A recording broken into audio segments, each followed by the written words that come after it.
सोलापूर जिल्ह्यातील ग्रामीण भागातील शिक्षण घेत असलेल्या विद्यार्थ्यांना वसतिगृहामध्ये निर्वाह भत्ता दिला जातो।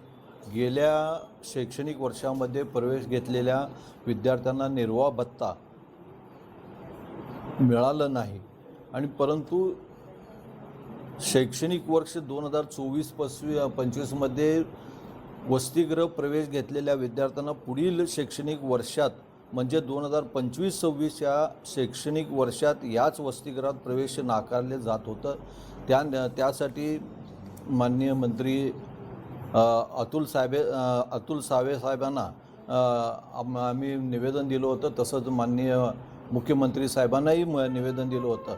ह्या आपल्या निवेदनाचं दखल घेत त्यांनी या वसतिगृहामध्ये घेणाऱ्या विद्यार्थ्यांसाठी 2024-25चं जे राहिलेले प्रतिमाह 5100 निर्वाह भत्ता मिळण्याचा जो मिळत होतं तो मंजूर करून दिलं व तसेच या वर्षी पुढील वर्षी त्यांना प्रवेश टाळण्यात येत होतं पुन्हा एकदा त्यांना प्रवेश देण्यास त्यांनी आदेश काढलेले आहेत।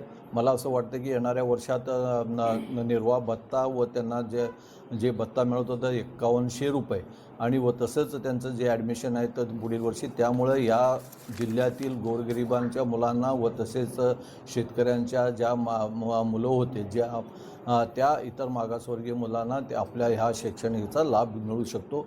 मी माननीय मुख्यमंत्री व माननीय अतुल साहेबांचा मी मनपूर्वक आभार मानतो।